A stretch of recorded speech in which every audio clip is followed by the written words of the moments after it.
bien. Je suis très contente de vous retrouver aujourd'hui pour cette nouvelle vidéo. Qui dit nouvelle vidéo dit nouveau décor, vous le voyez bien, donc j'ai pu m'acheter une nouvelle bibliothèque. Enfin le souci c'était surtout la place, mais je me suis débrouillée, ça a passé, donc je suis très contente. À côté de ça, je me suis dit, bon, on va essayer de faire les choses un petit peu mieux qu'avant, parce que j'ai repris cette chaîne et je voudrais le faire vraiment correctement. Donc j'ai acheté un petit peu de matériel, j'ai acheté un ring light, donc c'est cette petite lumière qui permet d'avoir une luminosité bien meilleure que j'avais avant. C'est un petit cercle lumineux tout bête, hein, mais franchement c'est pas mal. Vous devez voir je pense la différence par rapport à ce que je faisais avant. Et donc j'ai commandé aussi un petit micro pour que le son soit aussi meilleur. J'attends de le recevoir, ça fait un petit moment que je l'ai commandé. Donc je croise les doigts pour l'avoir pour la prochaine vidéo, qui sait. Voilà, on verra bien. Bon, je ferme cette parenthèse. Aujourd'hui, je vous tourne un book haul.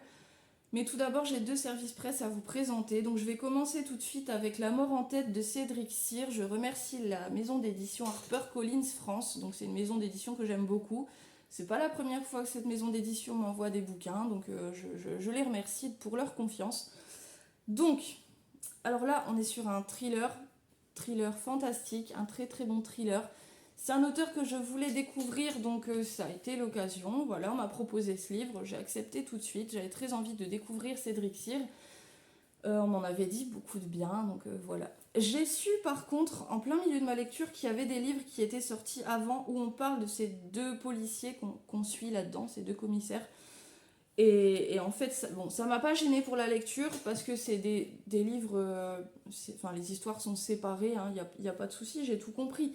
Mais c'est surtout pour suivre l'avancement, l'évolution de ce couple de commissaires que c'est bien de lire les autres livres qui sont sortis avant. Ce que je ferai par la suite, c'est pas grave, je vais m'y retrouver. Donc ici, on arrive sur une scène d'exorcisme, mais voilà, c'est super badass dès le début, ça commence directement dès les premières pages, et c'est ce qui m'a plu, parce que j'aime pas trop quand ça traîne trop avant de démarrer, donc là vraiment, ouais, directement. Première, deuxième page, exorcisme, trop bien.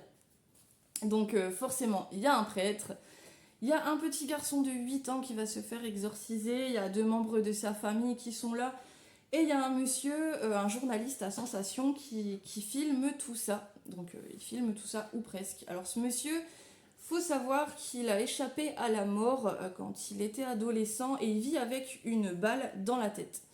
Voilà, donc on n'a pas pu l'opérer pour l'enlever, mais apparemment il vivrait très bien comme ça. Bref, ça va se terminer, vous vous doutez bien, en drame.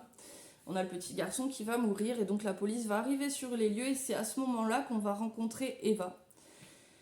Elle va rencontrer le journaliste qui a tout filmé, qui s'appelle Barbarossa. Elle va le trouver un petit peu chelou, enfin bref, voilà. Ensuite, Eva, elle va se sentir un peu épiée, elle va se sentir en danger après cette rencontre. Et son compagnon qui s'appelle Alex Vauvert, qui est aussi dans la police, lui, il va avoir une enquête un petit peu spéciale, voilà. Il va se retrouver au milieu d'un truc de fou, et voilà. Et Eva, elle a raison de se sentir en danger, parce qu'elle elle est tout simplement... Il y a un psychopathe qui va, il va la traquer, il va faire une fixette sur elle. Enfin, j'en dis pas plus. On a de l'action dès les premières pages jusqu'à la dernière. On a une fin que j'ai bien appréciée, voilà, il n'y a pas de souci. À partir de la moitié du livre jusqu'à la fin, on part plus dans le fantastique. Bon, ça m'a pas gêné, parce que c'est thriller, policier, fantastique, tout ça, c'est pas quelque chose qui me gêne, j'aime bien. C'était très bien écrit, enfin voilà, il n'y avait pas de longueur, c'était bien recherché. C'est un livre que je vous conseille, c'était très bien. Par contre, je vous conseille de lire les autres avant, ce que je ferai moi aussi. Ensuite, deuxième service presse, coup de cœur. Coup de cœur immense, comme le premier bouquin de cet auteur, de cette autrice. Donc je la remercie pour cet envoi, c'est Gabrielle C qui m'a envoyé Les yeux crépusculaires. Magnifique aussi, la couverture est très très belle. Le premier bouquin de cet auteur que j'avais lu, c'était Le bal des psychopathes, et c'était aussi un coup de cœur. Donc j'étais super contente de retrouver la plume de cet auteur. Ici, alors, on suit Kim et Steve, qui sont des coéquipiers qui travaillent dans la police, parce qu'on est dans un thriller encore. Ils vont enquêter sur un tueur en série qui se prend tout simplement pour Jack l'Éventreur. Donc super, le sujet, j'adore, parce que Jack l'Éventreur, voilà, c'est un sujet qui m'a toujours intéressée. Et on traite un petit peu de ça dans ce livre-là. Donc il y a un tueur en série qui veut reproduire les meurtres de Jack l'Éventreur à l'identique, ou presque. Il s'en prend qu'à des jeunes prostituées, et puis bon, il laisse des scènes de crimes très macabres, très glauques. C'est très bien décrit en plus, donc on nous parle un petit peu de plaies béantes dans le ventre, etc. Donc c'est juste trop bien, c'est très bien décrit. Donc si vous aimez le gore, on a des bonnes scènes tout de même, franchement. Et voilà, et donc lors de l'enquête, Kim et Steve, et Steve son coéquipier, je vais y arriver, ils vont rencontrer Marcus grâce à leur lieutenant. En fait, Marcus, c'est un ancien collègue de leur lieutenant qui ne travaille plus dans la police, mais qui peut malgré tout les aider parce qu'il a un don très spécial. Donc, lorsque Gabriel nous décrit ce don, parce que ce monsieur va rentrer en transe, je ne vous en dis pas plus, c'est quelque chose qui m'a... Ça m'a, comment dire, j'ai vraiment aimé, en fait, je m'attendais pas à ça, j'ai trouvé que c'était une idée de génie, c'était vraiment très bien écrit, et ça m'a étonnée de lire, enfin, c'était bien, c'était de très bonnes scènes, ces scènes-là, je les ai vraiment beaucoup aimées. Au cours de l'enquête, Kim, elle va avoir des doutes un petit peu sur tout le monde, finalement, sur son collègue qu'elle n'aime pas trop, hein, ils ont un petit peu du mal à s'entendre tous les deux, sur Marcus, sur elle-même aussi, parce qu'elle a eu un passé très difficile. Elle fait des crises de somnambulisme, donc elle va se poser des questions. Elle va se poser des questions sur un ancien professeur, enfin sur un petit peu tout. Et voilà, elle va se retrouver à faire face à ses propres démons. Donc un gros coup de cœur, je vous dis, c'était plein de rebondissements du début à la fin, c'était très bien écrit. On avait des mises en scène assez explicites, ce que j'aime bien aussi moi dans mes lectures. C'était facile à lire, ça s'est lu tout seul, c'était voilà un bouquin sans prise de tête, parce qu'il y a parfois des thrillers où vraiment, limite faut prendre des notes parce qu'on s'y retrouve plus vraiment. Ici vraiment il n'y avait pas 50 personnages, donc c'est ce que j'apprécie beaucoup. En plus en début de livre, tout comme dans Le bal des psychopathes, son premier roman, Gabriel nous met la liste des personnages avec un petit descriptif, pardon. Donc ça j'aime bien. Franchement, c'est quelque chose que tous les auteurs devraient faire. C'est une très bonne idée parce que des fois on a du mal à s'y retrouver. Par contre, cette fois, franchement, voilà, aucun mal, c'était tellement bien fait. Voilà, je vous recommande ce bouquin qui m'a fait frissonner et qui était addictif, mais comme pas possible. Je l'ai lu en même pas une journée, donc voilà. C'était très bien. Merci encore à toi, Gabriel. Je suis très contente d'avoir lu ton livre. Ensuite, on va passer au book haul. Alors, il faut savoir que j'ai fait pas mal de trouvailles dans des magasins d'occasion dernièrement, mais des très bonnes affaires, donc je me suis dit que j'allais vous les montrer. Là, j'ai acheté donc un livre de Poppy Z-Brit, c'est Âme perdue. Donc là, on va parler, c'est un J'ai lu Ténèbres déjà, j'en avais pas de cette collection, donc elle est très belle. Bon, là, il est un petit peu abîmé, c'est de l'occasion, hein, mais bon, la couverture est magnifique aussi.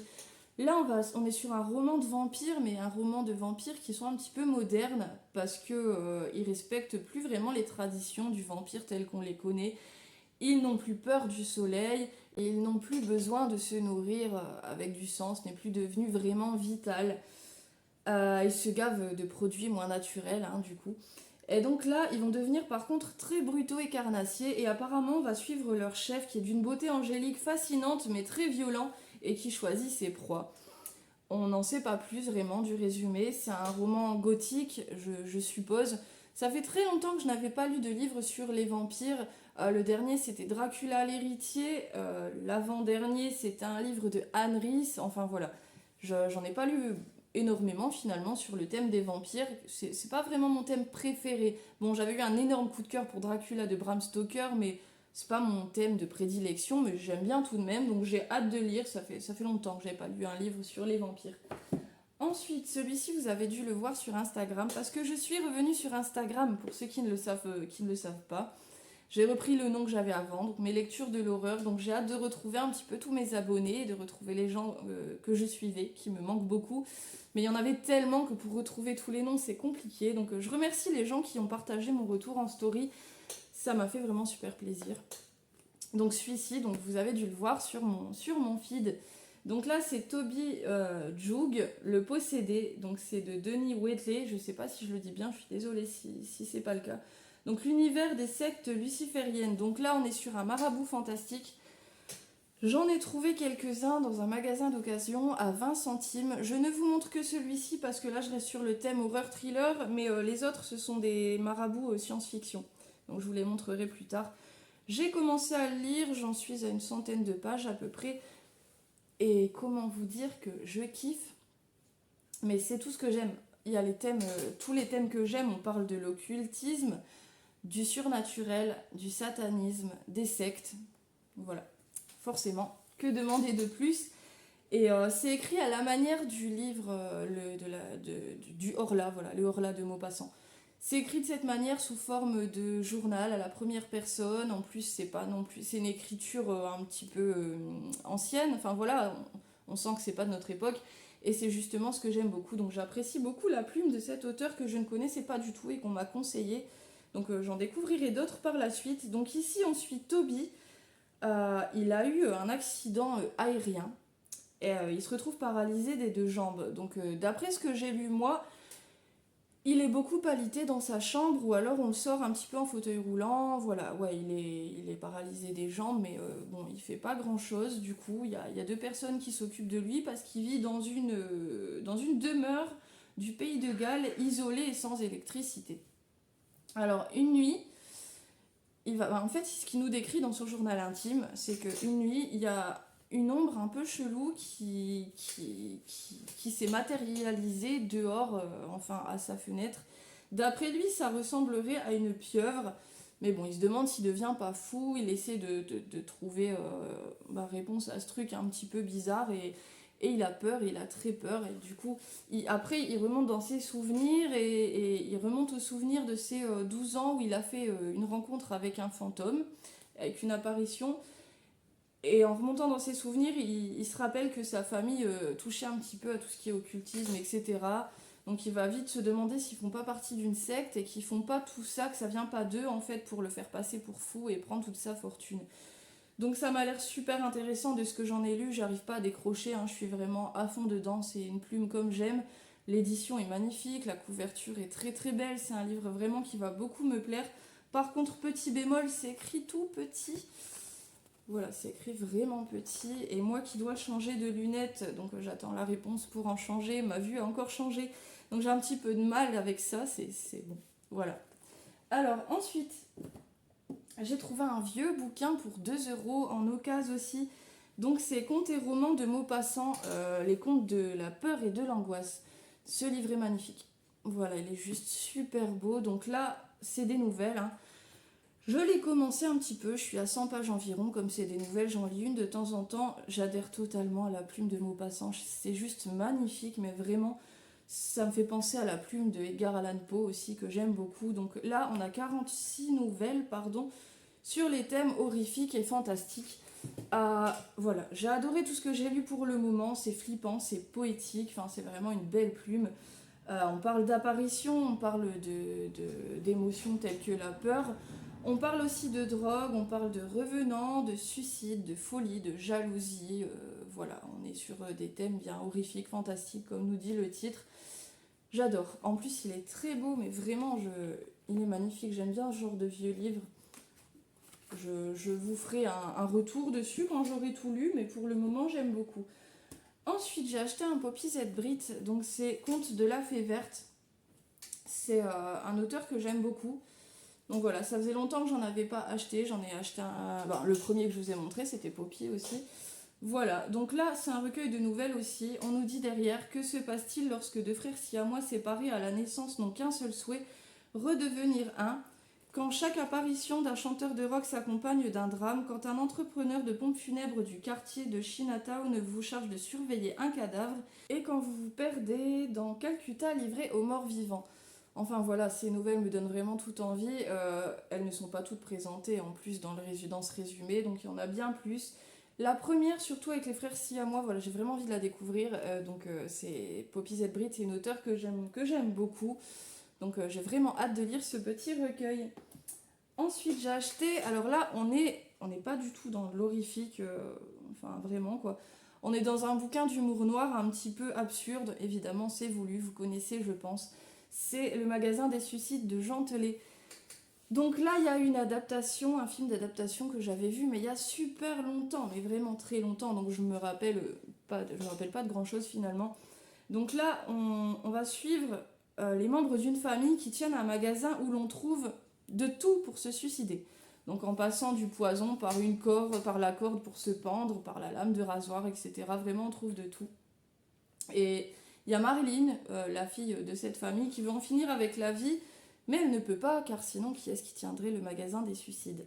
Voilà, c'est une famille malheureuse qui est très contente de l'être finalement. On est dans une ambiance un petit peu comme ça.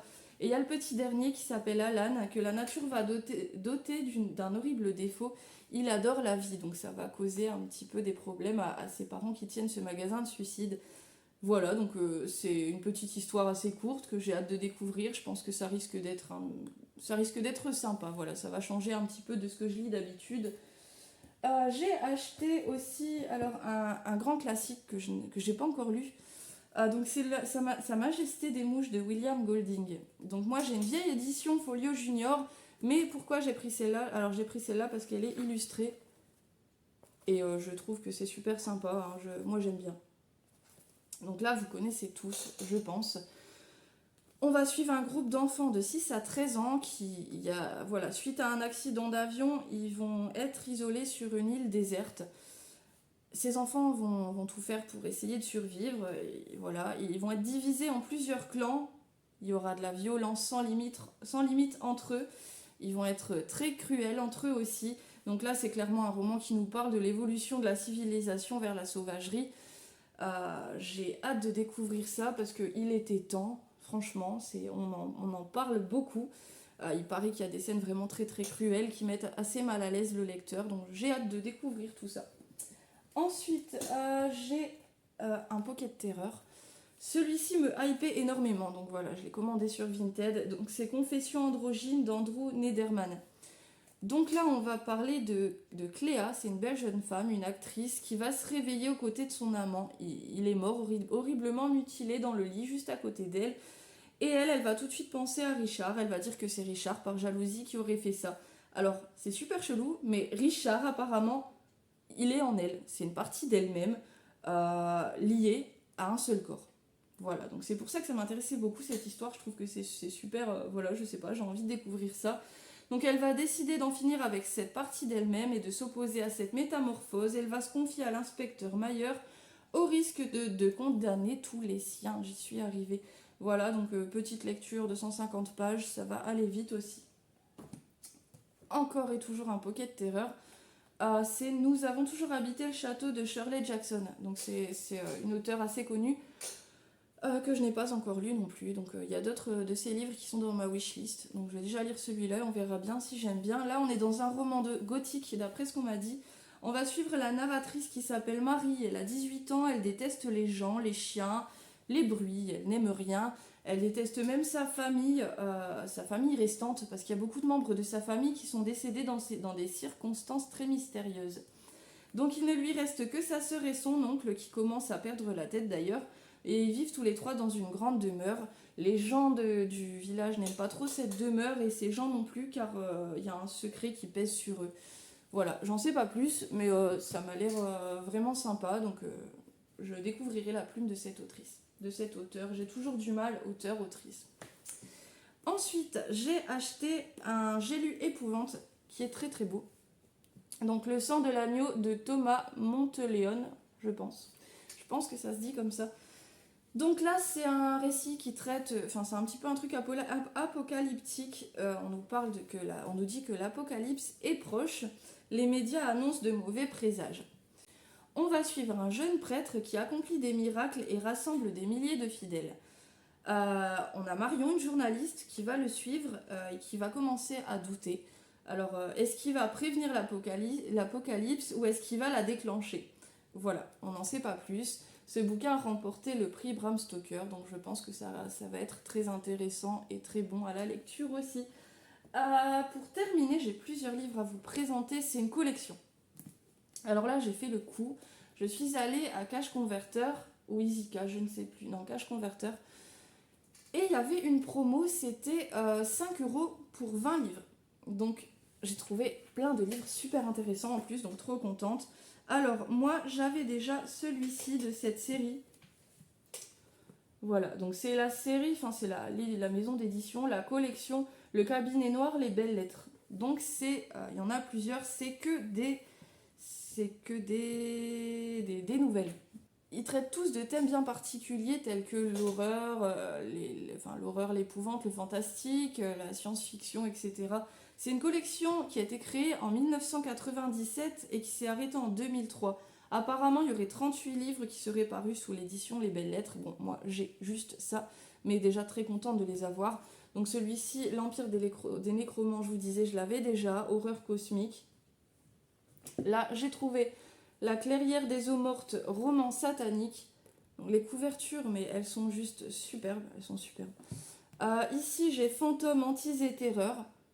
Celui-ci, il est un petit peu plus conséquent que les autres. La Bête de l'Apocalypse, fantastique, occultisme, histoire. Et le dernier, Les Domaines de la Nuit, cauchemar moderne. Donc, j'avais commencé le premier que j'avais déjà, donc comme je vous dis souvent, les nouvelles, je me permets d'en lire une de temps en temps, de passer à autre chose. Et j'avais vraiment bien aimé La Plume, mais carrément, franchement, on sent que c'est pas non plus super récent, j'aime bien ce genre littéraire-là, donc j'ai hâte d'en trouver d'autres, j'espère en trouver d'autres. C'est des bouquins que je vous conseille, ils sont vraiment très beaux, c'est une belle petite collection. Voilà, j'en ai terminé pour aujourd'hui, j'espère que cette petite vidéo vous aura plu. Je vous fais des très gros bisous et je vous dis à très bientôt.